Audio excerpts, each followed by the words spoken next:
All right. Hey, welcome, Facebook fans. Here we are live once again for our Thursday night segment of In the Ring with Kings. And tonight we have a special guest. And every week we try to bring on someone new. And tonight we have a WBA interim world champion that's going to be joining us soon. This young man has only got 14 fights. Very, very talented. Can box righty, lefty. He's fought for King's Promotions about 6 of those 14 times. And so we are very honored to have him on the card. But before he joins us, I'm not even going to tell you who he is yet. I'll leave it in the suspense. But he is a WBA world champion. I have my partner here, Andrew Foy. Andrew, how's it going? It's going good. I can't complain. Good. We had a good guest on Monday night. Can we recap on those two guys that we had on and tell us a little bit about it? What your thoughts were? Yeah, Monday night we had Troy Fox from Maryland, trainer from Maryland, and also Steve Breadman Edwards, trainer from Philadelphia. Two of the top trainers in the business, in my opinion, especially around this area. Troy Fox trains his sons, Mike Fox and Alantez Fox, as well as Greg Outlaw and a few others. And Breadman trains former world champ Julian Williams, among others, Kyron Davis. I just think they're so knowledgeable. I view them both as just being very calm, intellectual trainers. And I just enjoyed hearing what they had to say. What about you? Class acts too, right? I mean, Oh, both absolutely. very, very classy and well spoken, and knew very much about the sport of boxing in general. And what I really enjoyed about talking with them more than anything was that if it was something they didn't know, they didn't, they were honest about it and they were straightforward about it. And they were very humble in their speaking to us about their journey as a trainer. As Troy spoke to us about how he just started training, he never boxed himself, and just how his only guys that he really started training was his sons. And then he had a couple other guys, but so I thought it was very interesting. We talked about the subject of Mike Tyson making his comeback. They both had their input on it. So I just thought overall it was a great show. And folks, right now I didn't tell nobody who was joining us. Just told them that we had the champ coming on. Yo, what's up, man? What's up, Primetime? I'm chilling, man. How you? Good, man. Hey, Chris, I got my partner how's Andrew Foy here. I say, what's up, Andrew? What's up? How you doing, man? I'm good. And yourself? Great. I'm happy to be here with you. How does quarantine treating y'all? Quarantine, it's I need to get back to work. What about you? Me and you both. I've been itching to punch somebody in their face lately. You training? You been doing anything? Yeah, I'm always active. I train. I don't train every day, but I train. I'm still staying active because at the end of the day, we don't know when actually we're gonna be back, and you don't want to overwork yourself. So when it's time to go into full camp mode, I'm already beat. I seen you on PBC yesterday, but you didn't look like you were training too much. I'm training. I'm moving. I spar here and there. I ain't doing nothing crazy though. Like I said, I don't want to overwork my body now. I want to be able to go into camp and still feel like I'm just getting started. I like that feeling of just getting started.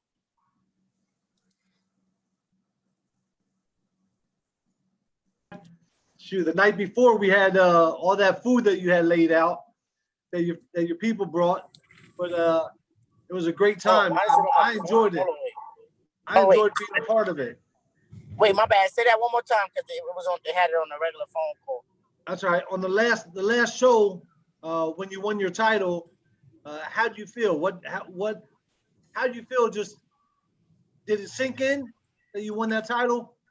I mean, to be honest, it don't feel no different because what I told you from when the day one when I met you, I told you I was gonna be a champion. I told you what I do is absolutely different. It really don't feel no difference. Sometimes I forget that I have the belt until somebody choke it up. Right, right. No, I mean, I just remember that night. It was a fun night. The night before, we all busted grub. You know what I mean?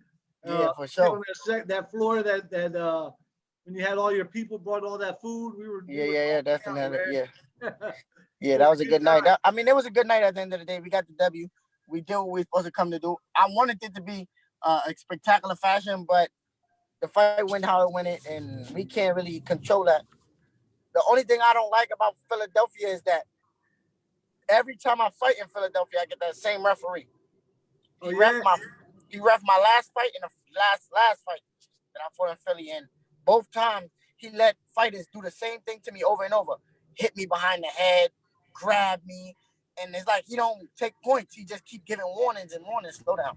Keep Who giving was it? It warnings was and probably warnings Gary Rosado. with the bull head. Oh, with the bald head. Oh, I know who you mean. Aaron Dow. Darkster.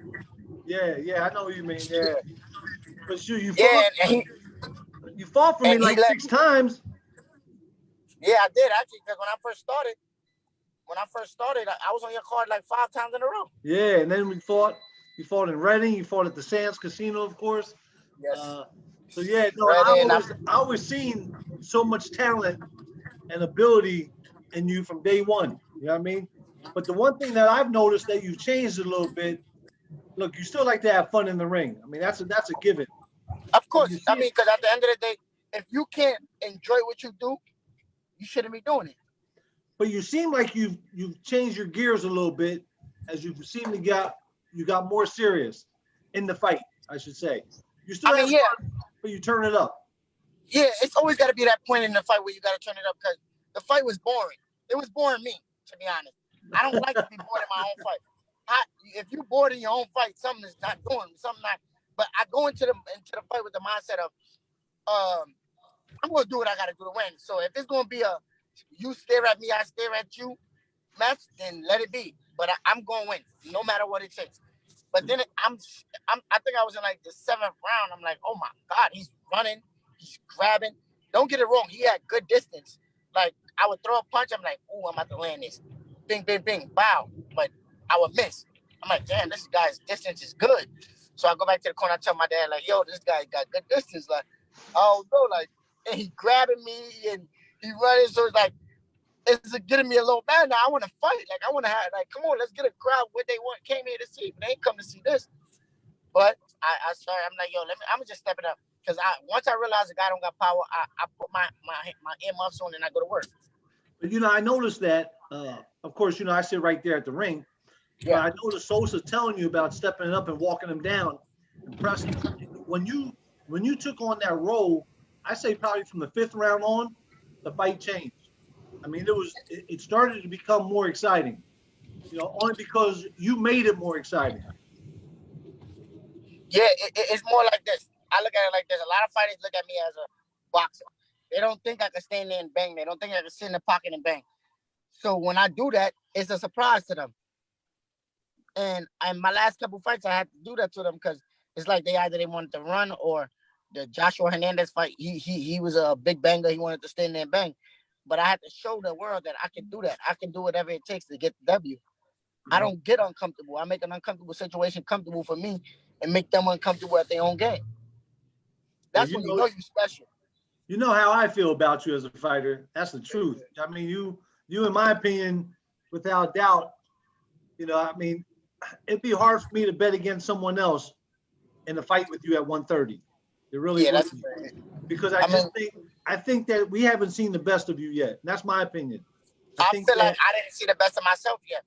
exactly. The one that's gonna bring the best out of me may be Leo Santa Cruz. Like I said, that's the fight that I feel like is gonna bring the best out of me. And I'm gonna show the world that how absolutely different I really am. I think Leo Santa Cruz becomes an easier fight for you because you're too No, fast. I think it's gonna be an easy fight, but like not an easy fight, but I think I'm gonna outclass him by a million miles. I'm gonna dominate that fight. but it's gonna be at a fight where like they're gonna be like, this kid is really doing this to him, but with 16, 17 fights. Like how? They're gonna be surprised. I seen something on Facebook maybe a month ago or so, and there was like a little thing about you against Shakur Stevenson, right? And Yeah. I was like, man, come on. I said, Primetime, in my opinion, spanks Shakur Stevenson. You know? Yes, Shakur's a hell of a fighter. Leo's a hell of a fighter too. Like you can't knock that he's a 4-division world champion. But Shakur's a hell of a fighter too. Like that kid is he's special. But at the end of the day, I'm absolutely different, and I do whatever it takes. I gotta win. I don't care if I gotta look bad. I'd rather ugly win than a pretty loss. So at the end of the day, if me and Shakur if it come down to it, I'm definitely gonna go for that. I'm definitely gonna get that victory. Oh, 100%. But I feel like that's a mega fight down the road when he come up, because as he's coming up, I'm going up. So Yeah. I don't really want to stay at 130 for too long. I just want to get the title, probably defend it 1 or 2 times, and then move on. How many undefeated guys have you beat already in your only 14 fights? Was it like 3? Like Tony Odebo, Titus, and 4. 4? Yeah, look at that. And that's impressive for someone who's only got 14 fights. You know what I mean? Yeah, 4. Andrew, 4 fighters. Yeah, 3. Andrew, you got some questions for Chris? I just wanted to make an observation, and I want the fans that are watching to chime in with questions. But I first got familiar with Chris watching the Netflix documentary Counterpunch, and you were still like a baby at that time. I think. Yeah, I was a baby, very raw. Like I still had a lot of things to work on. My attitude, my mouth, like a lot of things from then to now has changed.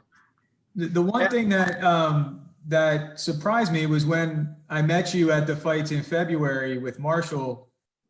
I was still expecting the guy from the documentary, and you have seemed like you matured a lot since then.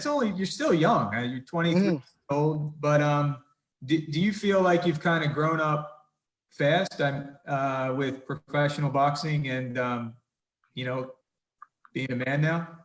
To be honest, where I come from, growing up fast is like a must. I'm from the trenches. I'm from the streets for real. So like, I had no choice but to grow up fast. I was in the streets as a kid, and I didn't have no father figure in my life to tell me what's right and what's wrong. My mom had a lot of kids, so it was like my one woman can't stop all of us boys. Like, and I was that one kid that she couldn't stop. And then taking on sports while being in the streets, it was like something that always kept me, like, to keep me a little bit grounded. One thing I can always say about myself that never happened to me is that I've never been arrested. My record is as clean as a baby's ass right out the shower. Like, my record is clean. Like, I never been in handcuffs, nothing. No matter what I did crazy things in my life, but I never been in handcuffs, and I'm blessed to say that, and I hope that never happens. Slow down on that, but. Yeah, but, ain't that the truth? But boxing definitely helped. Being around the people that I'm around, Tracy Morgan, Deion Sanders, my pops. My pop played a big role. Pat Russo, they played a big role. A lot of these promoters, Al Heyman, Marshall, because like being around them, they so professional. They have to show me the other side of life and the other side of being a grown man, especially with the sport I'm in. You can't walk around being that guy that's cursing and wilding out all the time. Nobody ain't gonna like me. The fans not gonna like me. TV networks ain't gonna like me. I'm not gonna get to where I want to be if I'm that type of guy. So I know things had to change, and it was only within time things would change. Facts. I remember when they followed you around at the Sands. I was getting upset. You see, at that time I was a little mad. I was like, damn, why these I don't it's annoying. Like, it's annoying, but it's worth it. It all paid off at the end of the day because it helped me gain a lot of fans all around the world. And look at me today. Sure. I'm only 14 fights and I'm ranked number 1 in the WBA. I think I'm the only one to do that. That's not an Olympian. Yeah, right. Yeah, no, you like I remember I was telling Andrew how they came around, they interviewed me. I forget the dude's name that was working for Netflix, but Jay Bolger. Yeah, he was annoying, but he was doing his job. You know what I mean? Super annoying. Like, but like that's my guy. Like, that's my guy. But like, he was mad annoying to me too. I used to be like, yo, leave me alone. Like, it got me and him had so many arguments and fights during that whole making of the movie. But listen, it paid off. Don't go no. It paid off, and we definitely doing good. You know? Marshall, we have a question from somebody that's watching, and you know, I don't want any of the questions to seem like they're disrespectful to you, Chris. But listen, ask all questions. I'm gonna answer all questions. At the end of the day, it's no disrespectful question. Everybody got their own opinions, and everybody always got something to say. So I want to hear it. Let's get it. all right. So this question is from Sheen RN, and he asks, how can you beat Shakur? Most of the boxers he's fought rarely hit him. Because I'm different. But listen, I don't like talk on topics that make no sense of talking on, because me and Shakur ain't fighting no time soon. Right now, Shakur's my guy. He's doing his thing. I'm doing my thing. We're gonna leave it like that. But Shakur's a great fighter, but I'm different, and we're gonna keep it as I'm different, and we're gonna let the fight sell itself. And when the time happens, yeah, we'll see why I say I'm different. You know, one observation I made in your last fight, people might look at your box rec and say you don't have a lot of knockouts, you know, but the guy that you fought was a very rugged pressure fighter, and he didn't want to fight you that way. And what that suggests to me is that you have a lot more power than the box rec may necessarily show. And when you actually turned it up and went after him, you almost got him out of there. I feel like at the end of the day, the name of the game is called boxing. I'm not here. They say, oh, we don't get paid for overtime. In my eyes, there's no such thing as overtime. We get paid for 12 rounds. So if I got to go to 12 rounds, so be it. And I'm young. I was young. I'm still young. I was younger, but I'm still young. And this is how I look at it. I wasn't really sitting on my punches the way I should have been in the beginning of my career. I was doing more of like punching and moving at the same time. Now I'm like punching. Now I'm like punching and sitting there and walking people down now. So that's all it took. And I'm accurate. My speed is crazy. My hand speed is crazy. My footwork is crazy. And I'm an accurate puncher. So if I start sitting on my punches, boys is in trouble. I already told them that. Everybody can say, don't run, don't run, don't run. I won't run. Every time I don't run, everybody I fight, I fought. Since I haven't been using my legs much, I stopped. I hurt them or dropped them or something. Right. And I agree. That's true. You've been staying right there in the pocket. And another thing that people don't realize is that not only is your offense so good, your defense is crazy. Exactly. You know what I mean? To me, you remind me of a young Pernell Whitaker. That's my guy too, Pernell. I love Pernell. Real. That's how you remind me. You had that ability, and you love to have fun even more so. I remember when you fought in Vegas probably 2 or 3 fights ago. It was on Fox, and you're with the flu. And you're talking. Remember, Sosa wasn't there for that. Yeah, when I had the flu. Right. So here, I didn't even know you had the flu. But you're messing around to the commentators. I just don't make excuses though. Yeah, but the commentators loved it. They were like, how you were talking to them during the fight, you know? Yeah, because I think I heard them say B-Hop. I thought they called me B-Hop, but they was like, nah, they was just saying my name used to be Little B-Hop. So I had to correct them real quick. What made you change that name, Chris? To be honest, I was just like, B-Hop is always going to be in my name. Like everybody, and some people that still call me B-Hop, and I can't do nothing about it. There's certain people that just knew me for that long. Like, all right, I'm B-Hop, cool. But I just feel like, okay, that was like a name for me when I was a child. I grew out of it. Now I'm fighting on Primetime TV. My favorite athlete is Deion Sanders. His name is Primetime. What I've been doing in this game is different. And I just felt like Primetime had to be that name. Like only somebody special could take on that name. And Deion Sanders told me that himself. Like, if you wasn't as good as I thought you was good, if you wasn't as good as you show the world, and if I didn't think you was that good, I would have wrote you myself. Like, you can't use that name. Right. Nah, that's good, man. And when he told me that, I was like, oh yeah. Now you know it's real. So do you communicate with Deion pretty often? Yeah. Whenever I call him on FaceTime, he pick up. Like, he give me a great advice. Like, I was just speaking to him not too long ago. like, you know, you get to this point in your career, I'm 23 years old, and I'm making money that I never seen in my life. And I'm doing things that I never been able to do in my life now that I'm getting comfortable. So I had to ask him, like, what he did to change his life when he realized that he was getting too comfortable.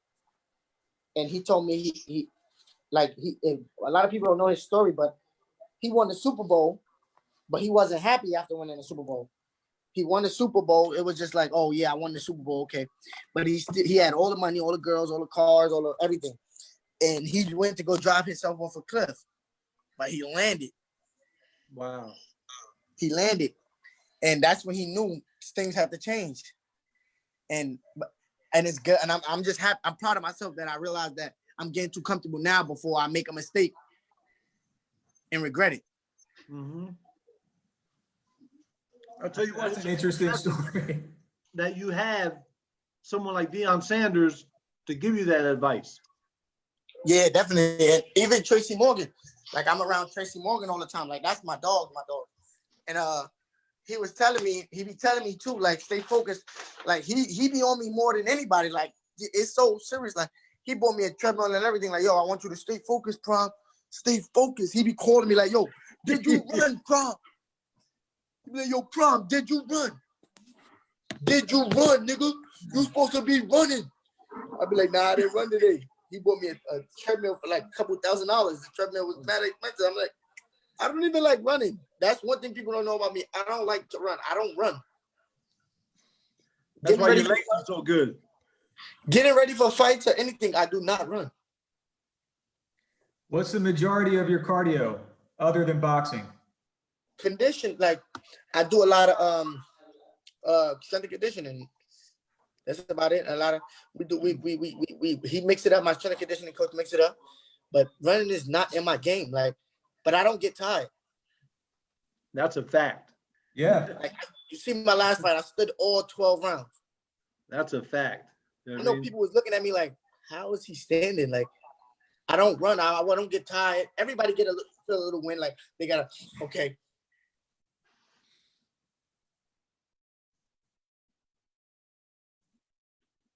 I think his phone freezed up. Yeah, he'll probably come back. Connection freezed up a little bit. He's coming back though. I see it. Yeah. So, come on, people, if you're watching live, throw some questions out to here. You hear me? Cool. Yeah, what if you had any advice to give to a young fighter coming up out of the amateurs, what would it be? Stay focused, stay dedicated. Listen to the older people around you, because I listened, but I didn't. I listened, but I picked and choose who I listened to. You know, like I had people like Bernard Hopkins. I always used to go to the amateur shows, and I mean all the pro shows, all the pro press conferences, everything just to learn the game. They need to, like, that's important. Like I feel like that really helped me in my career, because that's why I know so much. Like I feel like I can't get played by a manager, a promoter, anything, like, because I be on so top of the game. So when people ask me like, why you took these big fights early in your career without waiting and to get more money, because sometimes you got to take 5 steps back to get 20 to 10 steps forward. So that's why I don't mind taking a risk. If you want to be different, you got to prove you're different. You got to go out there and do things that other fighters won't do to show that you're different. Well, you're definitely proving that you're different. I mean, I know we both know that Brad is extremely high on you.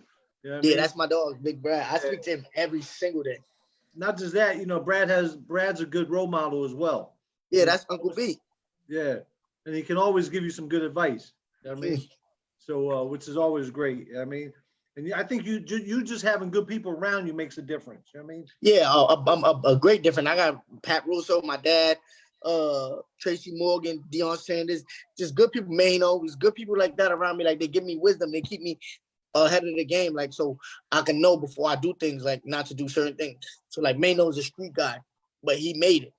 He learned not to do certain things. So he in the street game, he's keeping my head up. Like, yo, don't do this, don't go over there, stay away from there, stay smart. Like, then we got my dad. He used to box and it's all of that. And then we got Brad, he's in the game. He know the game.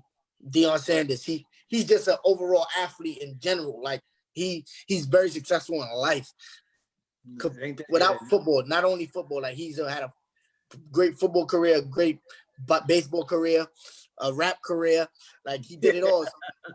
Like he did it all. Like so, it's like and then we got Tracy Morgan, streets, made it, but he's still like in tune with everything. He's smart. He knows things. Then we got people like Tyson. I even got Mike Tyson now.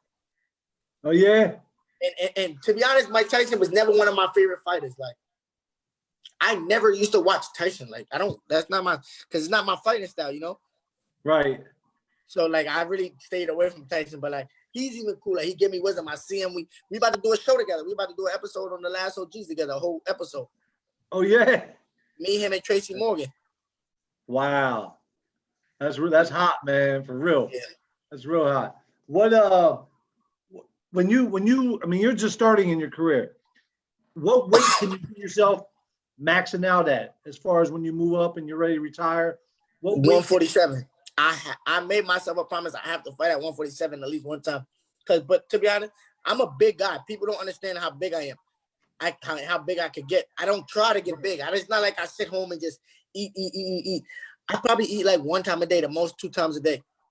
Just natural. Yeah, and my body just naturally go up. My last fight, I came into the fight 147. You came in at 147?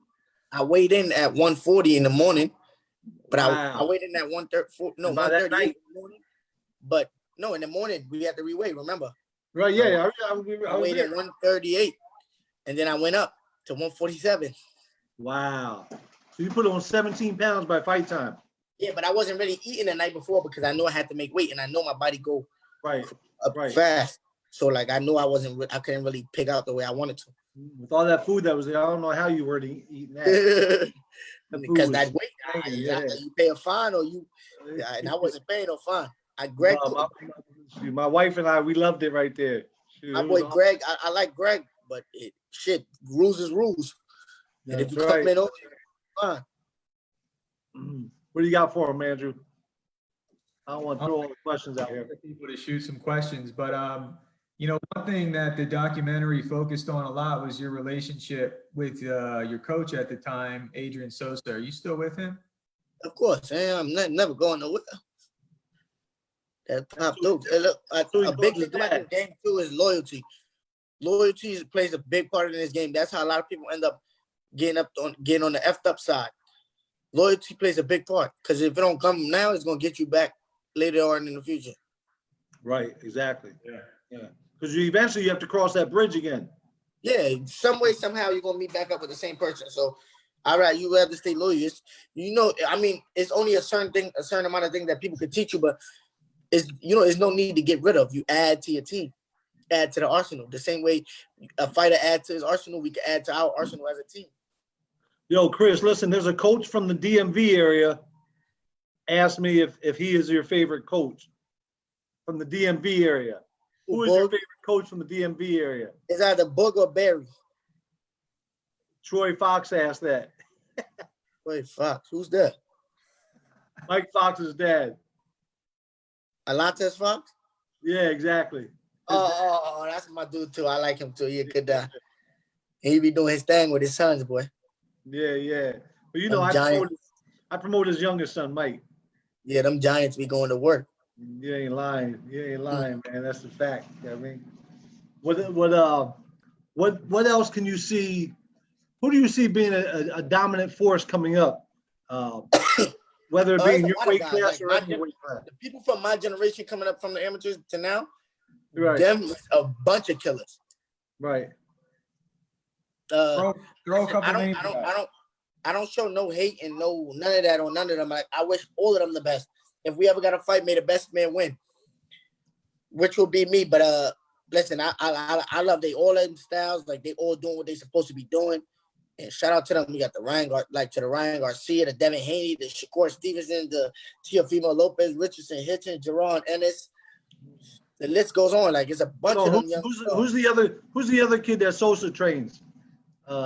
Chocolate, white chocolate or something? Nikita. Yeah. Like, Rashad, they all doing their thing. You be helping train him too, right? Yeah. Yeah, don't you work his corner sometimes? Yeah, I did. Yeah, that's what I thought. You know? Listen, I love the sport, man. If I could do it, I could do it. Right. When I retire, maybe I never know. I might be a coach. I think it's just in me to be a coach when I retire. I think it's even more in you just to be around people. You're such a people person. It seems like. Nah, that. hell no. I ain't no people person. Well, you are when you're in front of people. Yeah, but that's the boxing. That's the boxing community. Right. We have like this is my job. So like I gotta do what I gotta do what I gotta do. This is what I like to do. This is what I love to do. Actually, I got this. I'll tell you one thing I love is your outfits. Your outfits and just your charisma. How you had your last fight, your hair was painted purple. You know what I mean? But I don't do that. I don't. There's a reason behind all of the hair colors. Really? And what are I they? never do my hair for style. I dye my hair every fight a different color for a different awareness and a different cause to support them. What was the last one for? Epilepsy. Okay. Like when you get seizures. Then I did the pink for breast cancer. I did the green for cerebral palsy. Yeah, that's great, man. I did the red for sickle cell. So like I always do it for a different cause every fight. Wow. No, Yeah, I never do it for style. Do you have a cause picked out for your next one? Yeah, child abuse.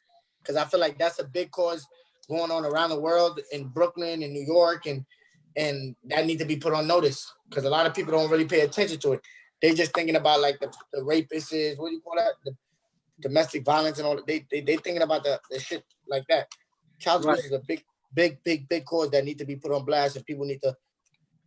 And I also tried, and I'm starting to start donating money to some of the causes like what you call it, like a organization. Right. No, that's great. Now, what are you doing? You have somebody that's helping you along with investing your money that you've been making? Yeah, I have an accountant. Right, we didn't start in with the investments yet because we want to make the right investments before we make just an investment before we lose our money. But we working on things right now. I'm sure Brad gave you some insight. Of course, yeah. Al, Brad, those are my guys. Like I talk to them. I talk to Brad every day, to be honest. Yeah. Let me give you some advice, Chris. Don't become a boxing promoter. Nah, never. Never. And let me ask you a question on a big fight coming up that's in the area of your weight class. Who would you pick to win between Teofimo Lopez and Vasily Lomachenko? Vasily. A lot of people are interested in. Vasily Lomachenko. And why do you say that? I just think he brings too much to the table. His arsenal is too big. Like everybody's saying, but don't get it twisted now. I ain't sleeping on Teofimo now. That boy got the power, he got skills, but I just don't think he's gonna be able to keep up with that young man. Now, have you ever sparred any of those? I sparred Teofimo years ago though. We was like mad young. Yeah, babies, right? Yeah. Nah, not babies. Like we went to, I think we was in he just finished in the Olympics, I think. Or about to go to the Olympics before that or something like that. Well, man, look, I can't wait to see you back in the ring. Me too, man. I'm ready. I'm ready. I already got my outfit ready. I can't show you, but I already got it ready. Oh yeah. I'm ready to die to here. I'm ready to go to work. I'm ready to show up and show out, and I'm ready to keep this. I'm ready to keep this bad boy in my house. I was waiting for that. I'm ready to keep this boy in my house. I already told him. I told Al. I told Al he gonna be mad. He gonna have to be mad at me because I ain't even gonna bring it to the fight because it ain't going nowhere. This shit heavy. It's kind of heavy, so carrying it back and forth and all around that it takes a lot of work. So how about I told him, how about I just leave it in the house because it's not nobody ain't taking it from me. So is there talks about you fighting in July? July or August. Once they give the lift, I'm on the front run to go one of the first fighters to go. But we never know what that's gonna be because they keep pushing back and pushing back. Yeah, I know. I talked to Al, and they were looking at middle of July, but of course they're going to try to give some of those guys that were scheduled to fight that got canceled from their fights. I don't think. No, they already made their thing. Like the guys that's was supposed to fight is going to get pushed to the end of the year. Okay. So I'm definitely one of them guys that's going to be up on the front line. to defend this belt. And I'm just excited. I'm ready to go. Maybe, to be honest, maybe this coronavirus, this blessing in disguise, whatever you want to call this, that's going on. It was good for a lot of people. A lot of people had to get their mind right, had to get some situating, some sorting out things to do. But listen, I'm back like cook crack in the 80s. Yeah, no, I hear you, man. And I'm ready. Wait, like I said, you know. I'm locked and I'm loaded. Are you able to get into the gym at all? Yeah, I mean, we own a gym, so it's private though, private gym for only exactly. So you can get in and do what you need to do. Yeah, we do what we got to do and get out. We get a couple workouts. We get a couple workouts a week, and bike ride, play basketball. Something got to give. We can't just sit around and do nothing. No, I'm an active person. And I think Sosa, for real, is one of the best up and coming trainers in the world. I mean, but we don't get our credit. Neither one of us. No, but we okay. See, I think he does get credit. Well, at least he does for me, I should say. No, because, we get our credit. Every time I see him, you know what I mean? I'm on, that's my dog. And then on top of that, we were in, the last time I see him, we were in Biloxi after your fight because he had Earl Newman fighting down there. You know what I mean? And, of course, Earl was in a tough fight, but Earl showed himself. You know what I mean? Yeah, he came back towards the end and showed himself. Yeah, but exactly. I told him, look, you can't count yourself out. Look at, for example, Tevin Foreman is one of the reasons. Never count yourself out. It's never too late to come back. Step your shit up. Put your foot on the gas. But if you lose again now, I ain't telling you to keep going now, but you got time. Step your shit up. Who is one of the toughest guys you've ever sparred? Toughest or hard hitting? Like toughest? One that gave you the most difficult time that you couldn't just be you. I know you told me the one dude in Florida was tough. Payano? Yes.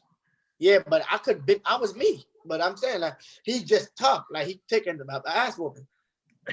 But like I could have been me. I was me every time. Like, in the documentary they posted sparring, but like they posted the part where he only got good, like where he did good. Of course, then like he was a champion at the time. We didn't want to put him on blast, but of course not. Like I do what I do against whoever, but who give me work that I got to be on my P's and my Q's? Shakur Stevenson, definitely. Every time we spar, I got to be on my P's and my Q's because I know he's sharp. Right. But I always have fun.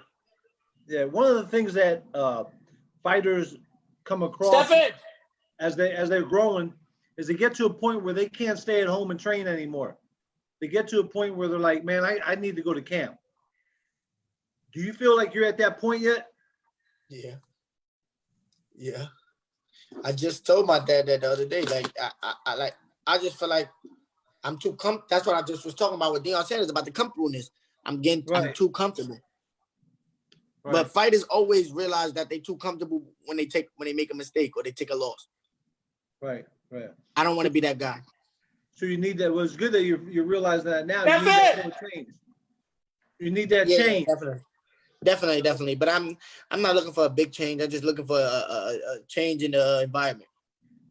Right. You were talking about. I think it was you talking about going somewhere. Shoot, what kind of environment you looking at? Like Texas?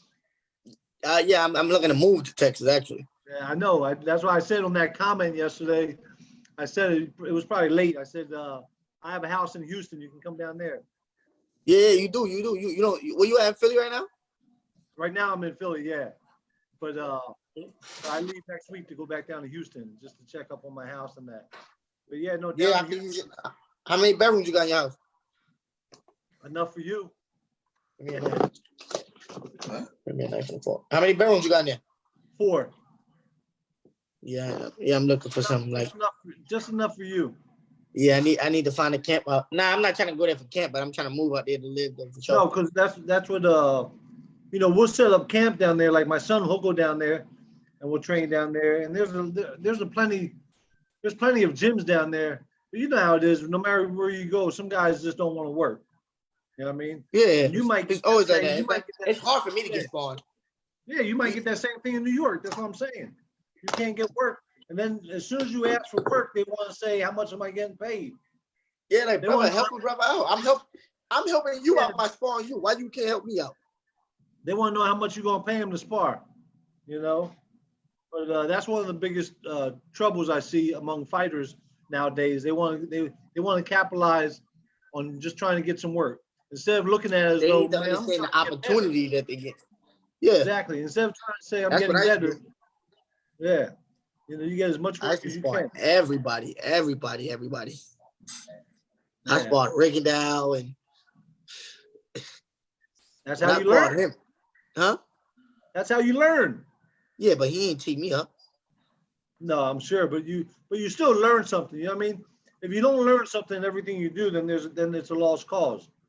You got to be able to learn something from it. You know? What else you got, Andrew? I don't know. I think we should let Chris eat Oh, my that thing, steak I'm on the that fridge. you Get the have. ginger ale. My bad. Say that again. I said, I think we should let you go and eat that steak that you have. How you know it's a steak? Because I could see it on the camera. Oh shit! I'm about to get It looks like busy. a big New York strip. Wow, that's crazy. You must be a steak guy. A little bit, yeah. That That's he is. crazy. Yeah, Is that what I it am- is? New York Strip. that's definitely what it is. I think that's why I'm so big. I'm ready to fight at middleweight right now. That's why you're so strong, man. That's what it is.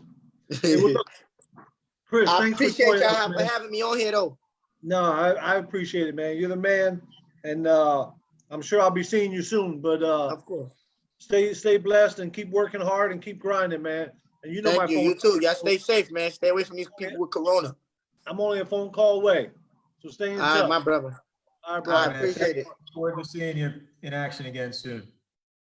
Thank you. All right, we're still on here. Yeah, we're still on. Any So, I think closing thoughts? it was great to have someone of his caliber on our show. Do we want to give the fans a little insight for who's going to join us next week? You know, Monday night. Yeah, Monday night we have an interesting guest. His name is Rick To Glazer. say the least. He promotes himself as a hardcore boxing insider. He always has interesting take on things for people that follow him on Facebook or social media. He's not a big fan of Al Heyman or PBC, but he doesn't speak too bad about King's Promotions. So we'll see what he has to say about some of these things on Monday. It should be an interesting interview. And then Thursday should be great. We're going to have who's Thursday? Greg Outlaw and Jonathan. Greg Outlaw and Jonathan Rodriguez. Yeah. So be prepared for a great lineup. And then we even talked about the following Monday that we had somebody already. My mind's going blank. I just said to you about the following Monday, but you know, it's going to be a great time. You know, we'll continue doing our Mondays and Thursday night segments. And, you know, I'm thankful for you people who are joined in. You know, that's the one thing that we at King's Promotions, and especially Andrew, has picked up on in this coronavirus, that we've been wanting to go live and bring people in from all over. And we were able to bring Chris Colbert in, which was amazing. You know, a young kid from New York who's the interim WBA champion. And so it was great that we had him on. Of course, Corey's in the background telling me who thought of it. So yeah, Corey, you thought of it. Yeah. It was a good idea, Corey. And I'll tell you another one that we're going to get on too, is Shannon Briggs. I've been in touch with Shannon Briggs, and he's going to get on. So he'll get on talking about Let's Go Champ. And you never have a dull moment with Shannon Briggs, you know. And we can get on with Shannon Briggs. We'll talk to Shannon about some of the talks about him and Mike Tyson doing a 4-round exhibition or whatever it may be. But we're going to have some very special guests on. And so for those of you who want to continue to follow King's Boxing, just share it, tell your friends to join on to follow, and it's going to be awesome, you know. Yeah, for people that are watching, you know, we're trying to do all we can to just keep boxing alive right now. I mean, we're bored and ready to get back. Obviously, we're frustrated at the pace of reopening things. I think that's pretty easy to tell if you follow Marshall or myself on Facebook. But Funny. you know, we want to, you know, we want to try to talk about relevant topics during the show if you can. It was easy when we were doing this, and there was still fights on every weekend and fights coming up every weekend. You know, it's a bit challenging now, but I'd encourage anybody, you know, that knows us, if you have any questions that you'd like to see talked about on the show, you know, we'd be happy to dive into those topics. So even if you don't want to let us know on this forum here, you know, just message us or call us or whatever. We take your ideas. You know, we want to just keep things going until we're able to, you know, till we can get started again, right, Marshall? That's for sure. You know, Brad Owens just texted me and said no eating while I'm on Zoom. I want to tell him that's why we had to give Chris Colbert a break and tell him to get off so he can eat that nice fat steak he had. You know, I couldn't keep looking at it, man. It was reminding me too much of Emeralds. here I am eating fish. You know, so I'm trying to do what's right. But hey, look, it was great. It was great having a young man on there, and we're going to have some very special guests on. So stay tuned. Like I said, we don't want to just put guests on that that we want, that we like, but we're going to bring guests on that we might not like, or that you might not like. So, like I said, if there's any questions that you want to ask, please fire away, send them in. If you can send them in earlier, it helps, because we're not always doing a trivia, because we don't always have two people on. But Monday night, like I said, we have Rick Glazier on. Rick Glazier voices his opinion a lot, sort of like Donald Trump does in terms of boxing. So if there's any questions you have for Rick Glazier, please fire away, send us an inbox. We're going to put Rick on, and whether it's good or bad, you know, we will filter some of those if they're too bad, but please fire away. And like I said, the following week we'll have, following Thursday, we'll have Greg Outlaw on, who's 8-0, junior welterweight. And then we'll also have Jonathan Rodriguez on, who's 8-0, and he's a bantamweight. So please, you know, stay in touch, continue to follow us, spread the word. No. Yeah, I don't have anything else. No, that's it. Hey, well, look, thanks again, and we'll see you on Monday. Remember, send us some inbox with some questions. Thanks, guys. See you, Andrew. Thanks. See ya.